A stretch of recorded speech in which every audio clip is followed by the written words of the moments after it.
أعوذ بالله من الشيطان الرجيم بسم الله الرحمن الرحيم وصلى الله على محمد وعلى آله الطيبين الطاهرين الذين أذهب الله عنهم الرجس وطهرهم تطهيرا اللهم صل على محمد وآل محمد ولعنة الدائمة الباقية على أعدائهم ومنكر فضائلهم وغاصب حقوقهم أجمعين من يوم عداوتهم إلى قيام يوم الدين أما بعد يا عباد الله أوصيكم ونفسي بتقوى الله فإن التقوى خير الزاد وبح المعاد وتنفع يوم لا ينفع فيه مال ولا بنون إلا من أتى الله بقلب سليم وصلى الله على محمد وعلى آله الطيبين الطاهرين اللهم صل على محمد وآل محمد আমার প্রিয় দর্শক ও শ্রোতাবৃন্দ আসসালামু আলাইকুম ওয়া রাহমাতুল্লাহি ওয়া বারাকাতুহু আপনাদের সকলকে আন্তরিক সালাম ও শুভেচ্ছা জানিয়ে আজকের অনুষ্ঠান ইসলাম ইন বাংলায় আপনাদেরকে স্বাগতম জানাই। আশা করি আপনারা যে যেখানে আছেন ভালো আছেন, কুশল ও মঙ্গলে আছেন, সুখে থাকুন, শান্তিতে থাকুন, সমস্ত প্রকারের দুঃখ কষ্ট থেকে মুক্তিতে থাকুন। আল্লাহ রাব্বুল আলামিনের কাছে এই কামনা করি, যারা অসুস্থ আল্লাহ তাদেরকে সুস্থতা দান করুন, যারা ঋণে ভুগছে আল্লাহ তাদেরকে ঋণ মুক্তি করুন। ওইরূপ যাদের জীবনে কোনো প্রকারের অভাব বা অশান্তি আছে আল্লাহ রাব্বুল আলামিন তাদের সকলের জীবনে সুখ শান্তি দান করুন ও সকলের মনোকামনা আশাকে পূরণ করুন। আমাদের সকলকে সৎ পথে চলার, অসৎ পথ থেকে দূরে থাকার এবং এক অপরকে সৎ উপদেশ দেওয়ার তৌফিক দান করুন। আমরা যেন সত্য বা হক জিনিসকে জেনে শুনে মেনে তার উপরে আমল করে সেটা অন্যদের সামনে তুলে ধরতে পারি বা সকলের কাছে পৌঁছে দিতে পারি। আল্লাহ রাব্বুল আলামিন আমাদেরকে সেই মনোবল ও নেক তৌফিক দান করুন। আমিন ইয়া রাব্বাল আলামিন। এই দোয়ার সঙ্গে আজকের পর্ব শুরু করতে চলেছি। বিনা কোনো ভূমিকায় সরাসরি আপনাদের পাঠানো প্রশ্নের উত্তর দিতে চাই। তাই আসুন দেখি কোথা থেকে কে কী প্রশ্ন করছেন। আগে একটি বা দুটি লিখিত চিঠি পড়ব, তারপরে ইনশাআল্লাহ আপনাদের পাঠানো অডিও রেকর্ডিং বা ভয়েসমেল প্লে করব। সালামুন আলাইকুম মাওলানা সাহেব, আমি বীরভূম জেলা থেকে সাজিনা খাতুন বলছি। আশা করি আপনি ভালো আছেন। আল্লাহ আপনাকে ভালো রাখুক, সুস্থ রাখুক। আমার কোশ্চেন হচ্ছে দুটি। আমার প্রথম প্রশ্ন হচ্ছে, কোনো ব্যক্তির যদি মওতের সময় কষ্ট হয় তখন তার জন্যে কি দোয়া পড়া উচিত? আর দ্বিতীয় প্রশ্ন হচ্ছে, নামাজ পড়ার সময় কেউ যদি সামনে দিয়ে হেঁটে যায় তার কি গুনাহ হবে? আপনি একটু বলবেন। আসসালামু আলাইকুম ওয়া রাহমাতুল্লাহি ওয়া বারাকাতুহু। ওয়ালাইকুম আসসালাম ওয়া রাহমাতুল্লাহি ওয়া বারাকাতুহু। আমার প্রিয় বোন সাজিনা খাতুন, আপনার চিঠি লেখার জন্য আপনাকে ধন্যবাদ জানাই এবং আমাদেরকে দোয়াতে স্মরণে রাখার জন্যে কৃতজ্ঞ জ্ঞাপন করি। আপনি দুটি প্রশ্ন রেখেছেন। আপনার প্রথম প্রশ্ন হচ্ছে, কোনো ব্যক্তির যদি মওতের সময় কষ্ট হয় তখন তার জন্যে কি দোয়া পড়া উচিত? তো রওয়ায়াতে যেটা উল্লেখ হয়েছে, কোনো ব্যক্তির মওতের সময় যদি কষ্ট হয় তো তার জন্যে কোরআন তেলাওয়াত করতে বলা হয়েছে। কোরআন তেলাওয়াত করলে মমিনের মনে শান্তি পায়। সে যদি মমিন হয়ে থাকে তো আল্লাহ রাব্বুল আলামিন তাকে শান্তি দান করবেন। তবে অনেক সময় কোনো মমিনকে যখন আল্লাহ পরকালের আযাব থেকে রক্ষা দিতে চায়, বাঁচাতে চায় কোনো মমিন বা মমিনাকে, তো মওতের সময় তার মওতকে খুব কঠিন করে দেন। মানে মওতের সময় সে খুব কষ্ট পায়, যাতে সে তার ছোট মোটো গুনার সাজা এই দুনিয়া থেকে ভোগ করে যায়, পরকালের সাজা বা শাস্তি থেকে সে যেন মুক্তি পায়। তবে জালিম বা যারা অন্যদের সঙ্গে অন্যায় বা অবিচার করে, বিশেষ করে মাতা পিতার সঙ্গে যারা দুর্ব্যবহার করে, তাদের মওতের সময় বড় কঠিন হয়, তারা খুব কষ্টে এই দুনিয়া থেকে যায়। সুতরাং এমন কোনো ব্যক্তি যদি আপনাদের সামনে হয় মওতের সময় কষ্ট পাচ্ছে, তো কোরআনের তেলাওয়াত করতে বলা হয়েছে তার সামনে বসে বা তার পাশে বসে। আর বিশেষ করে সূরায়ে ইয়াসিন, সূরায়ে দুখান, সূরায়ে রহমান আর সূরায়ে মুলক, এটা পড়লে ওই ব্যক্তি শান্তি পাবে আর শান্তির সঙ্গে তার রূহ কবজ হয়ে যাবে। তাছাড়া আরও একটি বিশেষ দোয়া, যেটা মৃত্যুর সময় যদি কোনো ব্যক্তি কষ্ট পায়, তো তার ওই কষ্ট থেকে মুক্তির জন্যে বা মরার পরে যতক্ষণ তার দাফন না হচ্ছে, সে তার কবরে পৌঁছে না যাচ্ছে, তার রুহের শান্তির জন্যে দোয়ায়ে জওশনে কাবির পড়তে বলা হয়েছে। এই দোয়াটির মধ্যে 1000 আল্লাহর নামের উল্লেখ হয়েছে, যার মধ্যে ইসমে আজম আছে। সুতরাং ওই দোয়া পড়লে ওই ব্যক্তি তখন শান্তি পাবে বা শান্তি পায়।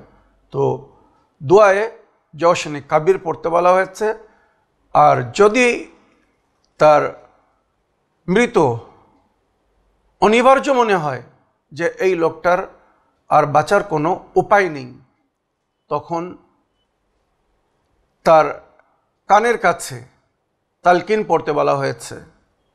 কবরে যে সমস্ত প্রশ্ন হবে, সেই প্রশ্নের উত্তর তাকে স্মরণ করিয়ে দিতে বলা হয়েছে। মান রব্বুক, যখন তোমার কাছে প্রশ্ন হবে তোমার প্রতিপালক কে, ফাকুল ফি জওয়াবেহমা, মুনকির ও নাকিরের প্রশ্নের উত্তরে তখন বলবে আল্লাহ জাল্লা জালালহু রব্বি, আল্লাহ রব্বুল আলামিন আমার প্রতিপালক, আমার আল্লাহ, তিনি আমার খালিক ও মালিক। এইভাবে মান নবিয়ুক, মা দিনুক, মা কিবলাতুক, মা কিতাবুক, মান ইমামুক, এইভাবে প্রশ্ন যখন হবে কবরে, তো সেই সমস্ত প্রশ্নের উত্তর তাকে স্মরণ করিয়ে দিতে বলা হয়েছে, বারবার তার সামনে রিপিট করতে বলা হয়েছে। এগুলো করলে ওই ব্যক্তি শান্তির সঙ্গে এই দুনিয়া থেকে যাবে। আর আশা করি মরার পরে যখন তার কাছে এই সমস্ত প্রশ্ন হবে, সে ওই সমস্ত প্রশ্নের উত্তর যদি দিতে পারে, তো কবরের আযাব ও শাস্তি থেকে মুক্তি পাবে। তো আশা করি প্রথম প্রশ্নের উত্তর পেয়েছেন। দ্বিতীয় প্রশ্ন হচ্ছে, নামাজ পড়ার সময় কেউ যদি সামনে দিয়ে হেঁটে যায়, তার কি গুনাহ হবে? আপনি একটু বলবেন। এটাও একটা সুন্দর প্রশ্ন। আমাদের মধ্যে বা আমাদের মাঝখানে একটি ভুল বোঝাবুঝি আছে বা অনেকেই ভুল বোঝে আছে। যদি কেউ নামাজ পড়ছে আর তার সামনে দিয়ে যদি কেউ হেঁটে যায়, তো মনে করে আমার নামাজ নষ্ট হয়ে গিয়েছে, আমার নামাজ বাতিল হয়ে গেছে, সুতরাং নামাজ ভেঙে পুনরায় নিয়ত করে আবার নামাজ শুরু করে। অনেক এমন ব্যক্তিকে দেখা যায় যারা শরীয়তের সংবিধান জ্ঞান রাখে না, তারা এই ভুল করে। মনে রাখবেন, নামাজের নিয়তের পরে বিনা ফরজ কারণ ছাড়া, ফরজ কারণ যেমন হঠাৎ সামনে কোনো বিষাক্ত সাপ বা কোনো হিংস্র পশু পাখি এসে গেছে, যদি ওখান থেকে না সরা হয় তো কেমড়ে নেবে, ক্ষতি করবে, এই সময় নামাজ ভেঙে দেওয়ার অনুমতি দেওয়া হয়েছে। বা নামাজ পড়ছেন, ঘরে আগুন লেগে গেছে, যদি ওখান থেকে সঙ্গে সঙ্গে না বাড়ানো হয় তো জ্বলে পুড়ে যাওয়ার ভয়, ওখানে নামাজ ছেড়ে দিয়ে যেতে বলা হয়েছে। আপনি নামাজ পড়ছেন, আপনার সামনে হঠাৎ কেউ ডুবে যাচ্ছে বা খোদা না করুক কেউ এমন বিপদে পড়েছে, যদি আপনি তার রক্ষা না করেন, তাকে না বাঁচান, সে মারা যাবে, এ সময় নামাজ ভেঙে সে তাকে বাঁচাতে যেতে পারে। এইভাবে কয়েকটি কারণ বলা হয়েছে যে ক্ষেত্রে নামাজ ভেঙে দেওয়া যাবে। কিন্তু কারোর সামনে দিয়ে যদি কেউ হেঁটে যায়, তো এতে তার নামাজ বাতিল হবে না, নামাজ ভাঙার প্রয়োজন নেই, পুনরায় নিয়ত করে নামাজ পড়ার কোনো প্রয়োজন নেই। হ্যাঁ, যে ব্যক্তি সামনে দিয়ে হেঁটে যাচ্ছে, এর জন্যে মাকরু বলা হয়েছে। কোনো নামাজের সামনে দিয়ে যাওয়া মকরু। ওইরূপ নামাজিকে বলা হয়েছে, যে ব্যক্তি নামাজ পড়ছে তাকে বলা হয়েছে তুমি এমন জায়গায় দাঁড়িয়ে নামাজ পড়ো না যেখানে তোমার সামনে দিয়ে কেউ যাবে। মনে করো সামনে রাস্তা আর তুমি তার সামনে দাঁড়িয়ে নামাজ পড়ছো, কি দরজার সামনে দাঁড়িয়ে নামাজ পড়ছো আর সেখান দিয়ে লোক আসা যাওয়া করছে, তো এই সমস্ত জায়গায় নামাজ পড়া মকরু। হারাম না, নামাজ বাতিল হবে না। মনে রাখবেন যে ভুল ধারণা যে সামনে দিয়ে কেউ গেলে নামাজ বাতিল হয়ে যাবে, তার সঙ্গে আর আল্লাহর সঙ্গে সম্পর্ক বিচ্ছেদ হয়ে যাবে, কেটে যাবে, সুতরাং পুনরায় আবার নিয়ত করে নামাজ পড়তে হবে, এটা একটি ভুল ধারণা। মনে রাখবেন। আপনারা জানেন এখানে একটি ঐতিহাসিক ঘটনা বলতে চাই খুব অতি সংক্ষিপ্তে, আর সেটা হচ্ছে এক সময় হযরত নু'মান, যাকে উম্মতে মুসলিমা আবু হানিফা রহমতুল্লাহ আলাইহার নামে জানেন, বা উনি আবু হানিফা নামে পরিচিত। ওনার আসল নাম হচ্ছে নু'মান, আর উনি আমাদের ষষ্ঠম ইমাম ইমামে জাফর সাদিক আলাইহিস সালামের শিষ্য ছিলেন, ছাত্র ছিলেন, শাগির্দ ছিলেন। এক সময় হযরত নু'মান আবু হানিফা রহমতুল্লাহ আলাই উনি নিজের শিক্ষক, গুরু, ওস্তাদ ইমামে জাফর সাদিক আলাইহিস সালামের কাছে এসে জিজ্ঞাসা করছেন, আয় ফারজান্দে রসুল, একজন নামাজ পড়ছে, তার সামনে দিয়ে যদি কেউ ক্রস করে, তার সামনে দিয়ে যদি কেউ যায়, তো তার নামাজ থাকবে না বাতিল হয়ে যাবে?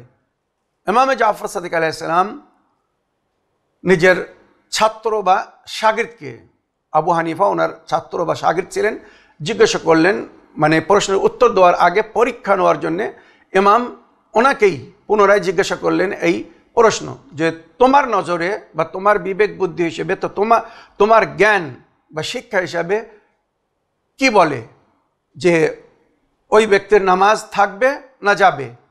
যে নামাজ পড়ছিল তার সামনে দিয়ে কেউ চলে গিয়েছে, তো যদি তার সামনে দিয়ে কেউ যায় তো তার নামাজ থাকবে না বাতিল হয়ে যাবে? তাকে পুনরায় আবার নিয়ত করে নামাজ পড়তে হবে, নামাজ ভেঙে আবার নতুন করে নামাজ শুরু করতে হবে। আবু হানিফা সাহেব বললেন, আমার হিসাবে, আমার জ্ঞান হিসাবে, আমার বিবেক বুদ্ধি হিসাবে ওই ব্যক্তির নামাজ বাতিল হয়ে গেছে, ওই ব্যক্তির নামাজ হবে না। কেননা তার সঙ্গে আর আল্লাহর সঙ্গে নিয়াতের করার পরে যে একটা সম্পর্ক গড়েছিল, সেই সম্পর্কের মাধ্যমে একজন এসে বাধা দিয়েছে। এগুলো কিন্তু ইতিহাসে লেখা হয়েছে। সুতরাং সেখানে যদি কেউ যায় তো তাকে পুনরায় নিয়ত করে নামাজ পড়তে হবে। এখানে আরও একটা কথা আমি বলতে চাই, এই ফিকহ বা এই মাসলা কিন্তু আমার আহলে সুন্নাত ভাইদের যে চারজন বিখ্যাত ইমাম সাহেব যাদের ফতোয়ার উপরে উম্মত আমাল করে, এই মাসলায় কিন্তু মতভেদ আছে। কেউ বলে না এটা মাকরু, যেমন ফিকে জাফরি বা আহলে বাইতের ফিকে বলা হয়েছে কারোর সামনে দিয়ে যাওয়া বা এমন জায়গায় দাঁড়িয়ে নামাজ পড়া যেখানে সামনে দিয়ে কেউ যাবে মাকরু। তবে খোদা না করুক এটা যদি মজবুরি না হয়। অনেক সময় আমরা মসজিদে নামাজ পড়ি, মসজিদের মাঝখানে দাঁড়িয়ে আমি নামাজ পড়ছি, আমার সামনে দিয়ে কেউ যাচ্ছে, ওটা কিন্তু মাকরু না। কেননা ওটা আমি কোনো এমন জায়গায় দাঁড়িয়ে নেই যে বাধ্যমূলক লোক সেখান থেকে যাবে। অনেক সময় পেছন দিয়েও যেতে পারে, আবার অনেক দূর দিয়েও যেতে পারে। যাই হোক, এই মাসলায় কিন্তু ইমামদের মধ্যে মতভেদ আছে। তো যেটা ঘটনাটা আমি শোনাচ্ছিলাম সেটা হচ্ছে এই যে ইমাম জাফর সাদিক আলাইহিস সালাম নিজের শাগির্দ বা ছাত্রকে, শিষ্যকে জিজ্ঞাসা করলেন, তোমার হিসেবে তার নামাজ থাকবে না যাবে, বাতিল হয়ে যাবে? তো উনি বললেন, আমার হিসেবে নামাজ বাতিল হয়ে যাবে, পুনরায় তাকে নিয়ত করে নামাজ পড়তে হবে। ইমাম বললেন, এটা তোমার একটি ভুল ধারণা, এটা তোমার একটি ভুল ধারণা। কারণ আল্লাহ আর তার বান্দার মাঝখানে আসার ক্ষমতা কারোর নেই। যতক্ষণ আল্লাহ না চাবে, আল্লাহ তার বান্দার মাঝখানে কেউ আসতে পারবে না, কারোর আসার ক্ষমতা নেই। কেননা কোরআন বলছে, নাহনু আকরাবু ইলাইহি মিন হাবলিল ওয়ারিদ। আল্লাহ রাব্বুল আলামিন বলছেন, আমি আমার বান্দার জীবন রেখার চেয়ে তো নিকটে। যে আল্লাহ তার বান্দার জীবন রেখার চেয়ে তো নিকটে, সেখানে আল্লাহ আর বান্দার মাঝখানে কেউ কি করে আসতে পারে? এবারে ইমাম বললেন, তোমার হিসেবে যখন বান্দা নামাজ পড়ে তখন তার প্রতিপালক, তার আল্লাহ রব্বুল আলামিন কোথায় থাকে? আবু হানিফা বললেন, সামনে। ইমাম বললেন, এটাও তোমার একটি ভুল ধারণা। আল্লাহর কোনো দিক নেই, আল্লাহ সমস্ত দিকে আছেন। সামনে দিকে, ডান দিকে, বাম দিকে, পিছনে, উপর নিচে সমস্ত জায়গায় আল্লাহ আছেন, সমস্ত জায়গা থেকে আল্লাহ তাকে দেখছেন। সুতরাং এটা আমাদের সমাজে একটি ভুল ধারণা যে কোনো নামাজি ব্যক্তির সামনে দিয়ে যদি কেউ যায় তো তার নামাজ বাতিল হয়ে যাবে। মনে রাখবেন, তার নামাজ বাতিল হবে না, তবে এটা মকরু মানে অপছন্দীয় জিনিস। নামাজ বাতিল হবে না। আর যদি কেউ প্রয়োজন হিসেবে যাচ্ছে, রাস্তা আছে বা মসজিদ দিয়ে বাইরে যাচ্ছে, সামনে দিয়ে চলে গেল, তার কোনো গুনাহ নেই। তো আমার প্রিয় বোন, আশা করি আপনার প্রশ্নের আপনি উত্তর পেয়েছেন। আগের প্রশ্ন পড়ি। সালামুন আলাইকুম ওয়া রাহমাতুল্লাহি ওয়া বারাকাতুহু। ভাইজান, আশা করি আপনিও আপনার পরিবারের সদস্যরা সকলেই পরম করুণাময় আল্লাহ পাকের রহমতে ভালো আছেন। আমার একটা প্রশ্ন, শেষ নবী করিম সাল্লাল্লাহু আলাইহি ওয়া আলিহি ওয়াসাল্লামের পরে আল্লাহ পাকের বান্দাদের জন্যে 12 জন ইমাম থাকবে সাহায্য করার জন্যে, কিন্তু 1,23,999 জন নবী পাকের পরে যে সকল বান্দারা ছিল তাদের ইমাম কে বা কাহারা ছিলেন? দয়া করে জানাবেন। খোদা হাফিজ, ফি আমানিল্লাহ। ওয়ালাইকুম আসসালাম ওয়া রাহমাতুল্লাহি ওয়া বারাকাতুহু। আমার প্রিয় ভাই বা বোন, আপনি নাম লেখেননি, তবে প্রশ্ন সুন্দর রেখেছেন। আপনি বলতে চাচ্ছেন যে আমাদের নবীর পরে, নবীর দিনের রক্ষার জন্য কিয়ামত পর্যন্ত নবীর দিনের বা নবীর শরিয়াতের তালিম দুনিয়ার কাছে পৌঁছে দেওয়ার জন্যে আল্লাহ রাব্বুল আলামিনের তরফ থেকে বা নবী করিম সাল্লাল্লাহু আলাইহি ওয়াসাল্লাম আল্লাহর আদেশে 12 জন ইমামের ঘোষণা করে গিয়েছেন বা ইমামের কথা বলে গিয়েছেন। ওয়াল আইম্মাতু বাদি 12 কুল্লুহুম মিন কুরাইশ। আমার পরে 12 জন ইমাম হবেন, সবাই কুরাইশ বংশ থেকে। এইভাবে নবী করিম সাল্লাল্লাহু আলাইহি ওয়াসাল্লাম উল্লেখ করে গেছেন। তো আপনার প্রশ্ন হচ্ছে যে আমাদের নবীর উম্মতের জন্যে, তাদের সাহায্য করার জন্যে 12 জন ইমামকে রাখা হয়েছে, কিন্তু তার আগে 1,23,999 জন নবীর পরে তানাদের উম্মতের হেদায়েতের জন্যে, সাহায্য করার জন্যে ইমাম বা কাদেরকে রাখা হয়েছিল। তো প্রশ্ন সুন্দর। এখানে একটা জিনিস মনে রাখবেন, অধিকাংশ নবীর পরে নবী হয়েছে, তবে কিছু নবীর পরে অন্য নবীর আসতে যখন একটা লং ডিস্টেন্স হয়েছে, একটা বড় গ্যাপ হয়েছে, সেখানে ওই নবীর প্রতিনিধি, ওই নবীর খলিফা বা ওই নবীর নকিব এবং হাওয়ারিনরা ওই দায়িত্ব পালন করেছেন।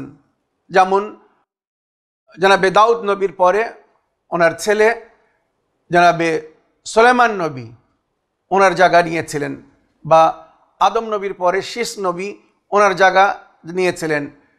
এইভাবে বহু নবীর পরে নবীরা জায়গা নিয়েছিলেন, কিন্তু এক নবীর পরে অন্য নবী আসতে যেখানে দেরি হয়েছিল, উদাহরণস্বরূপ যে ঘটনাগুলো কোরআনে বা হাদিসের মধ্যে উল্লেখ হয়ে জনাবে মুসা নবী আলাইহিস সালামের পরে জনাবে ঈসা নবী পর্যন্ত মাঝখানে গ্যাপ ছিল।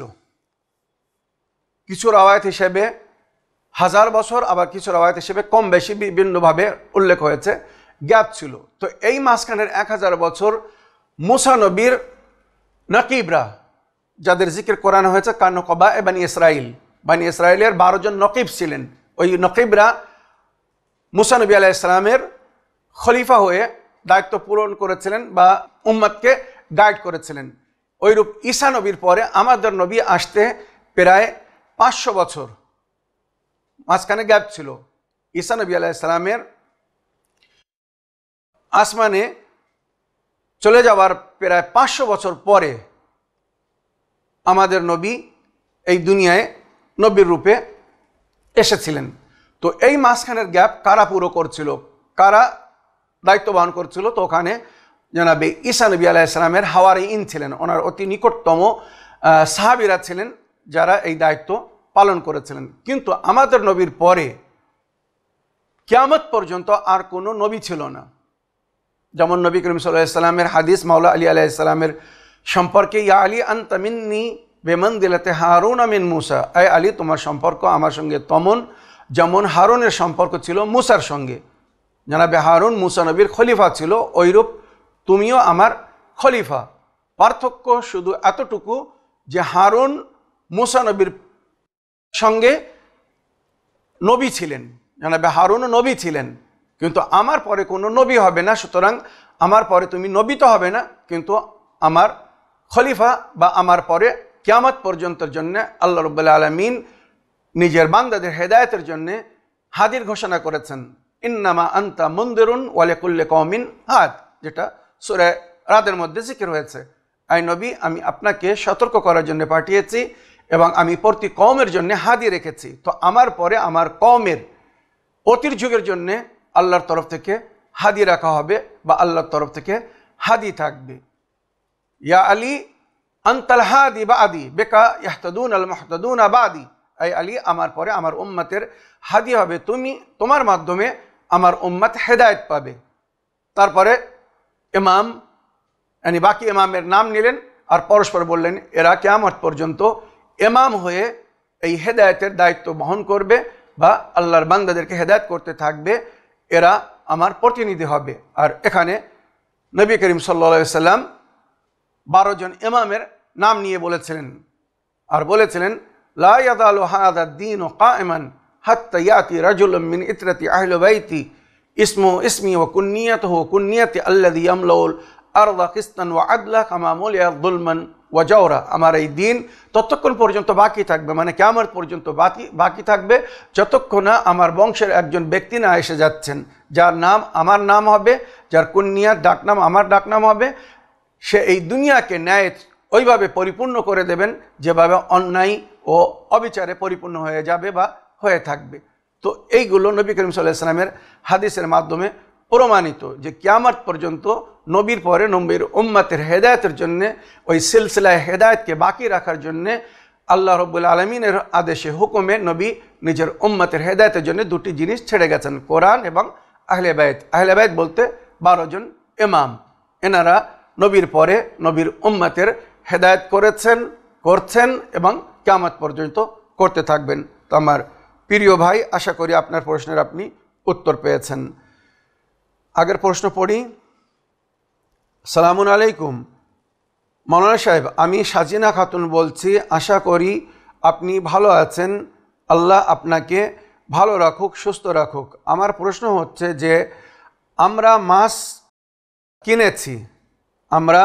মাছ কিনেছি একজনের কাছ থেকে টাকা দিয়ে, এবার মাছ কেনার পরে জানতে পারছি সে মাছগুলো অন্যের পুকুর থেকে চুরি করে এনে বিক্রি করেছেন, সেক্ষেত্রে আমাদের মাছ খাওয়া কি জায়েজ হবে নাকি হবে না?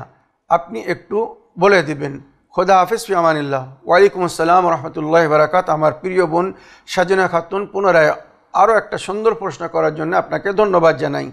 আপনি জানতে চাচ্ছেন যে আপনি বাজারে বা কোথাও কারোর কাছ থেকে মাছ কিনেছেন, পরে জানতে পেরেছেন যে এই মাছটা ওই লোকটি কোনো অন্যের পুকুর থেকে, কারোর পুকুর থেকে চুরি করে এনে বিক্রি করছে, আপনি জানতে পেরেছেন। এবারে আপনার জন্যে ওই মাছ খাওয়া জায়েজ কিনা আপনি এটা জানতে চাচ্ছেন। তো ওই মাছ আপনার জন্যে হালাল না, জায়েজ না, যদি আপনি পরিপূর্ণভাবে জানতে পারেন যে এই মাছটা চুরির মাছ, এই মাছটা কোথা থেকে চুরি করে এনে বিক্রি করছে। যদি আপনি জ্ঞান লাভ করেন, যদি আপনি জানতে পারেন, তো আপনি পয়সা দিয়ে কিনেছেন, তারপরেও ওই জিনিস আপনার জন্য হালাল না, বৈধ না, কেননা যে জিনিসটা কিনছেন সে তার মালিক ছিল না, অন্যের জিনিস, চুরির জিনিস কিনে ব্যবহার করা জায়েজ না। তো সুতরাং আপনি মাছের সম্পর্কে প্রশ্ন করেছেন, এই প্রশ্ন সমস্ত বিষয়ে অনেক সময় আজকাল যেটা আমরা শুনছি বা অনেক সময় দেখছি, চুরির মোবাইল বিক্রি হচ্ছে,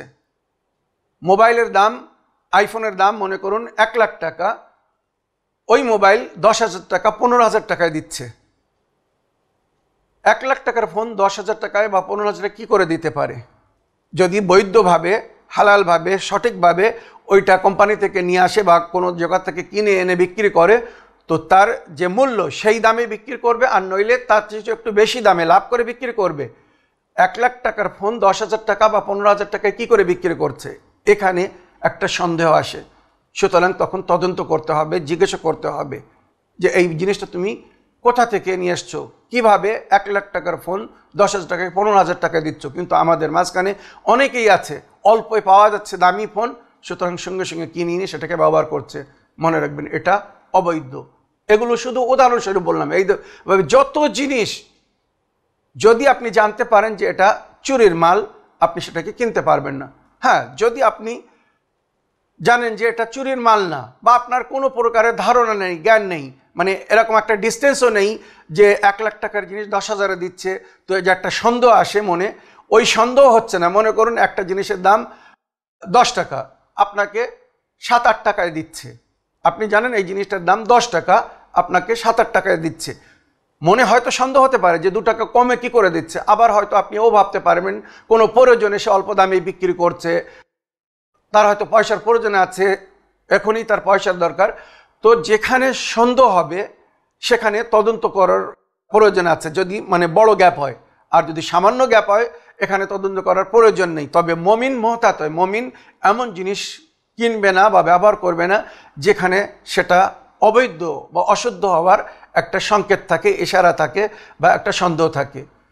তো খোদা না করুক যদি আপনাদের সামনে এমন কোনো জিনিস আসে আর আপনি কিনে ফেলেছেন, যেমন আমার বোন বললেন উনি মাছ কিনে ফেলেছেন, এবারে কি করবেন? তো যদি ওই মাছের অরিজিনাল মালিকের কাছে ফিরিয়ে দেওয়া সম্ভব হয়, ফিরিয়ে দিতে হবে। আর যদি যার কাছ থেকে কিনেছেন তাকে ফিরিয়ে দিয়ে তার কাছ থেকে পয়সা ফিরিয়ে নেওয়া সম্ভব হয়, সেটা করবেন। এটা অতি উত্তম, যে আমি এই চুরির মাছ আমি নেবো না, তোমার মাছ তুমি রাখো, আমার পয়সা আমাকে ফিরিয়ে দাও। এবারে দেখা যাচ্ছে ওই লোকটা মাছ বিক্রি করে চলে গেছে, আপনি এবার কি করবেন? ওই মাছটা খাবেন না ফেলে দেবেন? তো শরীয়তের হুকুম হচ্ছে হারাম, হারাম খাওয়া হারাম। সুতরাং ওই মাছটা আপনি আসল মালিকের তরফ থেকে, যার পুকুর থেকে চুরি করা হয়েছে, সেই মালিকের তরফ থেকে সাদকা করে দেবেন। কোনো গরিবকে, অন্যকে দিন, নিজে খাবেন না, অন্যকে দিয়ে দেবেন, যে এর সওয়াব এর আসল যে মালিক সে যেন পায়। আপনি তার তরফ থেকে যদি সাদকা করে দেন, তো যে আপনার পয়সা লেগেছে এই পয়সার জন্য আপনি সওয়াব পাবেন, এবং ওই যে মালিকের মাছ দান করেছেন সেও সওয়াব পাবে, আশা রাখি। তবে যদি ওই মাছটা আপনি নিজে ব্যবহার করেন, তো ওই মাছটা আপনার জন্য বৈধ না। এখানে এবার একটা প্রশ্ন আসে যে আমি গরিব মানুষ, আমার কাছে ওই সামান্যই পয়সা ছিল মাছ কেনার জন্যে, আমি যদি অন্য মাছ কিনতে চাই তো আমার কাছে আর পয়সা নেই, আমি ওই মাছ বিক্রি করে হালাল মাছ কিনতে পারি? শরীয়ত বলছে চুরির জিনিস বিক্রি করা জায়েজ না। মনে রাখবেন। হ্যাঁ, খোদা না করুক যদি আপনি সাদকা করে দেন উত্তম, যদি সাদকা না করে ওই মাছ খাওয়া আপনার মজবুরি হয়, খোদা না করুক আপনার কাছে আর অন্য কোনো উপায় নেই ওই মাছ ছাড়া, রান্নার জন্য কিছুই নেই, যদি ওটা রান্না না করেন তো আপনার বাচ্চারা না খেয়ে থাকবে। তো এমন যদি মজবুরি হয়, তো মজবুরিতে অবৈধ জিনিস বৈধ হয়ে যায়, আপনারা জানেন। তবে যতক্ষণ মজবুরি না হচ্ছে ওই মাছ খাবেন না বা ওই মাছ বিক্রি করবেন না। যার মাছ তাকে ফিরিয়ে দেবেন, যে বিক্রি করেছে তাকে যদি ফিরিয়ে দিতে পারে তাকে ফিরিয়ে দিয়ে পয়সা ফিরিয়ে নেবেন, আর নইলে আসল মালিকের তরফ থেকে সাদকাত করে দেবেন। আশা করি আপনার প্রশ্নে আপনি উত্তর পেয়েছেন। আগের একটি প্রশ্ন পড়ি। কেবলা সালামুন আলাইকুম। প্রশ্ন, কোন শহরে থাকাকালীন ভূমিকম্প দেখা দিলে আহলে বায়ত আলাইহিমুসসালামের শিখে দেওয়া দিন আমাদের মাধ্যমে ভূমিকম্প থেকে রেহাই পাওয়ার জন্যে তৎকালীন করণীয় কি, দয়া করে জানাবেন। মানে আহলে বায়ত আলাইহিমুসসালাম আমাদেরকে কি শিক্ষা দিয়েছেন, এমন সময় আমাদেরকে কি করা উচিত। আমি বা আপনি কোথাও গেছি, হঠাৎ সেখানে ভূমিকম্প এসেছে, তো ভূমিকম্পর সময় অনেক সময় ঘর বাড়ি পড়ে যায়, ক্ষতি হয়, মানুষ মারা যায়, প্রাণ হারায়। তো এই সময় ওই সমস্ত বালা ও মুসিবত থেকে রক্ষা পাওয়ার জন্য আমাদেরকে কি করা উচিত। তো এখানে আমি 4টে বিষয়ে 4টি সূরা পড়ার জন্যে, যেগুলো রওয়ায়াতে উল্লেখ হয়েছে, যদি কোথাও ভূমিকম্প আসে তো সঙ্গে সঙ্গে সূরায়ে জিলজাল পড়বেন।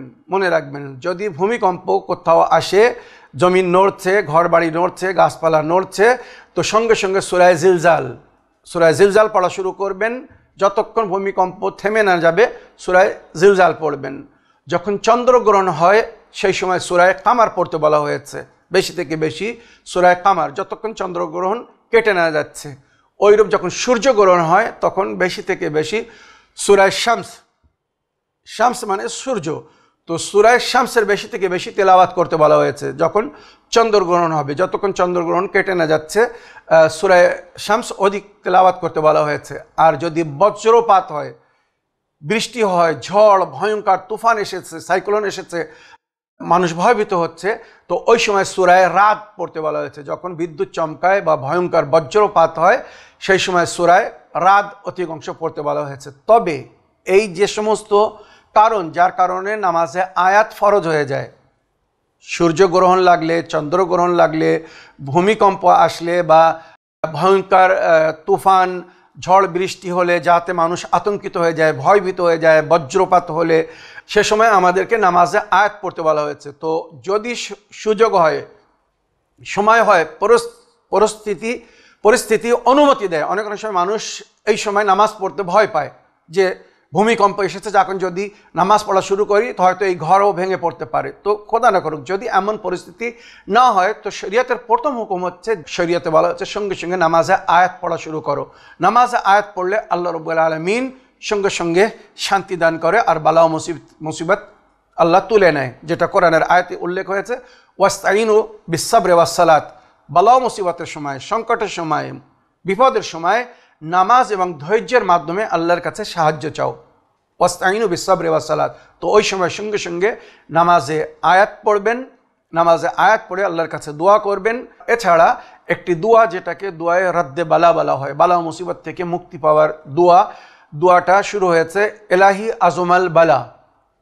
গায়বাতে ইমাম, যুগের ইমামের গায়বাতে এই দোয়াটা আমাদেরকে অধিকতম পড়তে বলা হয়েছে, বেশি থেকে বেশি পড়তে বলা হয়েছে, যুগের বা সময়ের বা পরিস্থিতির সমস্ত বালা মুসিবত থেকে রক্ষা পাওয়ার জন্য। তো এলাহি আদমাল বালা ওয়া বারাল খাফা, এই দোয়াটা পুরো পড়বেন।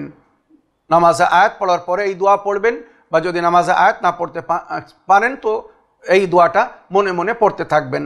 আর যে সমস্ত সূরা পড়ার কথা বললাম, আশা করি ওই সূরা যদি পাঠ করেন তো আল্লাহ রাব্বুল আলামিন বালা ও মুসিবত থেকে মুক্তি দান করবেন বা রেহাই দিবেন। এবারে আমি দুটি অডিও প্লে করতে চাই, দেখি কোথা থেকে কে কি প্রশ্ন করছেন। আসসালামু আলাইকুম রহমতুল্লাহ বরকাতুহু। আপনি ভালো আছেন আশা করি। আল্লাহ আপনাকে ভালো রাখুক, সুস্থ রাখুক। আমি কলাঘাট দেনান থেকে বলছি, কলাঘাট পূর্ব মেদিনীপুর দেনান থেকে বলছি।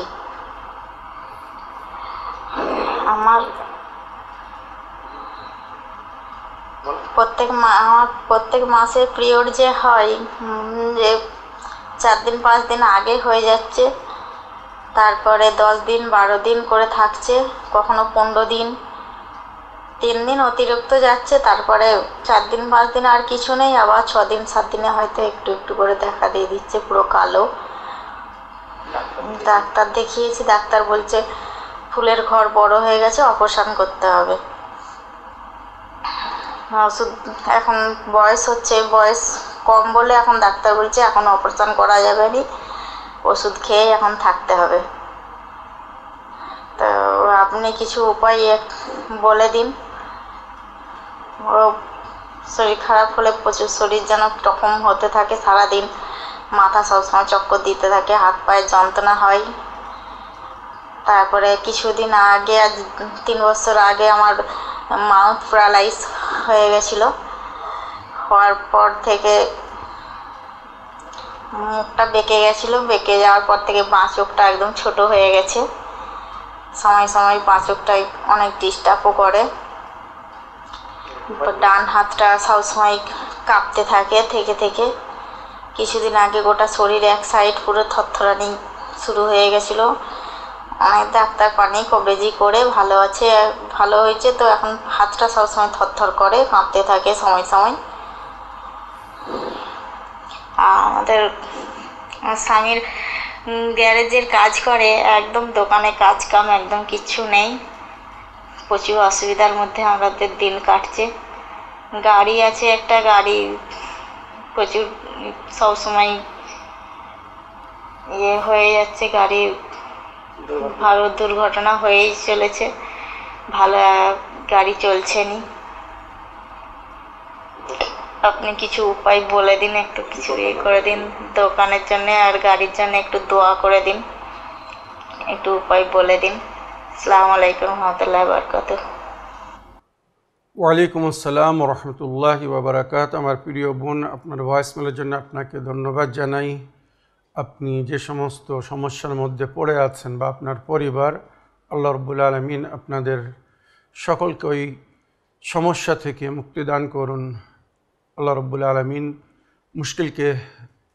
মুশকিল কুশার সাদকায় আসান করুন। আমিন ইয়া রাব্বাল আলামিন। আমার প্রিয় বোন, সর্বপ্রথম আপনি আপনার মাসিক ঋতুপাত নিয়ে যে সমস্যাটা বললেন, অনেক সময় এটা স্বাভাবিক হয়ে থাকে। পিরিয়ডের দিনের 2 দিন আগে, 3 দিন আগে, 4 দিন আগে অনেক সময় পিরিয়ড শুরু হয়ে যায় নারীদের।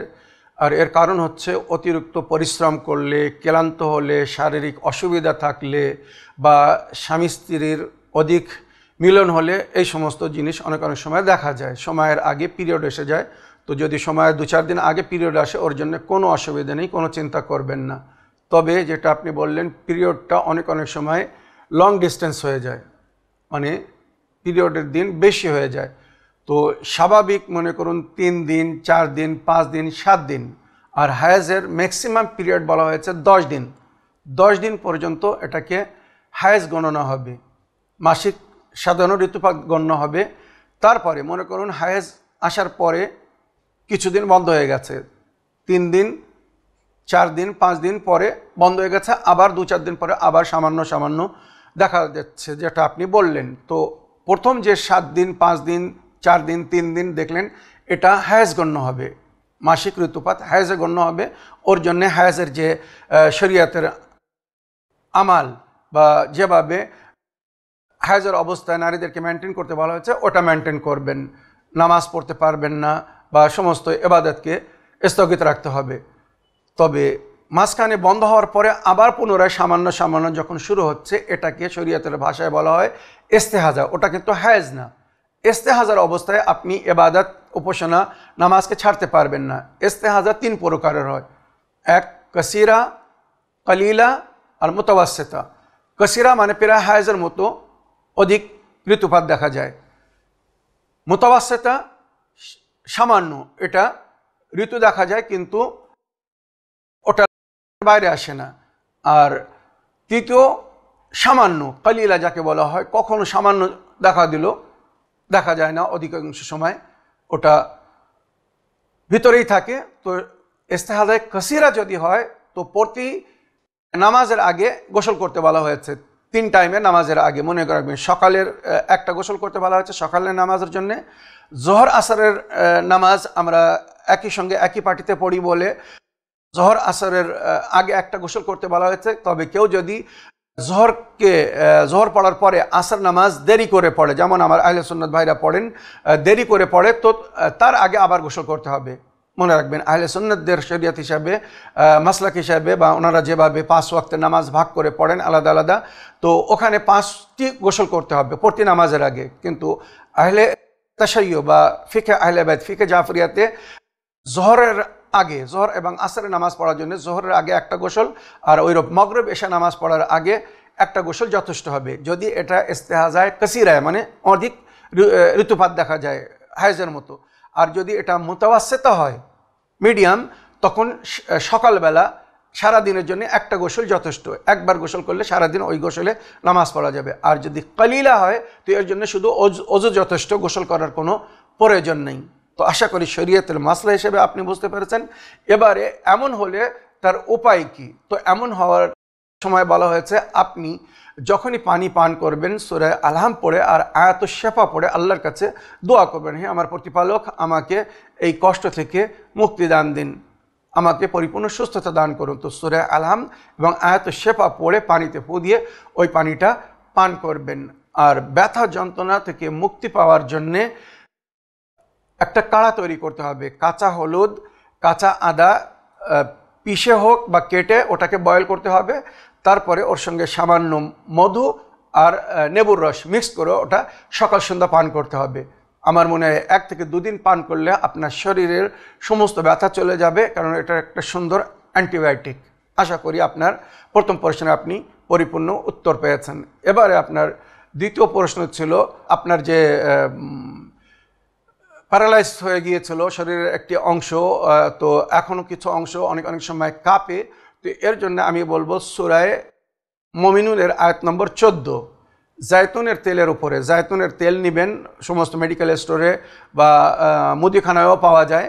অলিভ অয়েল যাকে বলা হয়, অলিভ অয়েল 50 গ্রাম কি 100 গ্রাম কিনে নিলেন, অলিভ অয়েল, জায়তুনের তেল। আর সূরা মুমিনুনের আয়াত নম্বর 14, সূরা মুমিনুনের আয়াত নম্বর 14 প্লাস দুআয়ে মশলুল, মনে রাখবেন দুআয়ে মশলুল, ওটা পড়ে দম করে ওই তেলের উপরে দম করে ওই তেলটা যেখানে অবাস হয়ে যাচ্ছে বা প্যারালাইজড মতো হয়ে আছে ওখানে মালিশ করলে আশা করি পুনরায় রক্ত চলাচল শুরু হবে, আর ওই পার্টস অফ বডিতে শক্তি প্রদান হবে আর আবার নর্মাল হয়ে যাবে। এবারে আপনার স্বামীর গ্যারেজের যে অসুবিধা হচ্ছে, আপনার স্বামীকে বলুন সময়ে নামাজ পড়তে। যেই নামাজের সময় হয়ে যাবে সব কিছু ছেড়ে দিয়ে নামাজ পড়বে, কিছুদিন করে দেখুক তার জীবনে কত শান্তি ফিরে আসবে। যারা আল্লাহকে ভোলে না, আল্লাহ তাদেরকে ভোলে না।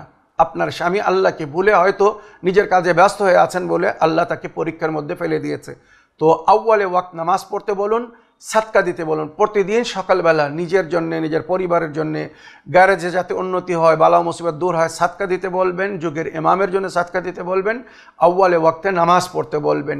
আর নামাজের পরে মনে করবেন 75 ভাগ বার ইমাম চেহারা মাসুমিন আলাইহিস সালামকে ওসিলা করে দোয়া করতে বলবেন।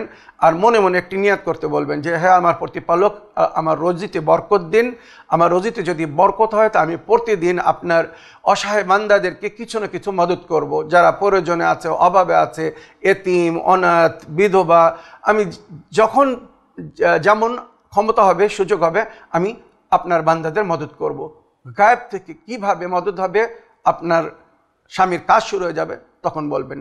এই বলে আমার আজকের বক্তব্য এখানে শেষ করলাম। আশা করি এইভাবে আপনারা নিজের প্রশ্নের মাধ্যমে আমাদের উভয় অনুষ্ঠানকে, ইসলামিক বাংলা এবং মাসাইলে জিন্দেগি বাংলাকে সহযোগিতা করতে থাকবেন এবং সমাজের প্রয়োজনকে দেখে বা সমাজে যে সমস্ত কুসংস্কার ছড়িয়ে আছে সেই সমস্ত কুসংস্কার থেকে সমাজকে পাক করার জন্যে, মুক্ত করার জন্যে, সমাজকে সুন্দর করার জন্যে প্রয়োজনীয় প্রশ্ন রেখে তার উত্তর দুনিয়ার কাছে পৌঁছে দিয়ে নিজেরাও লাভবান হবেন, অন্যদেরকেও লাভবান করবেন এবং এর সওয়াব ইহকাল ও পরকালে আপনারাও পাবেন, আমরাও পাবো।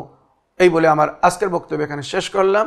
ওয়া আখিরু দাওয়ানা আলহামদুলিল্লাহি রাব্বিল আলামিন। ওয়াসসালামু আলাইকুম ওয়া রাহমাতুল্লাহি ওয়া বারাকাতুহু।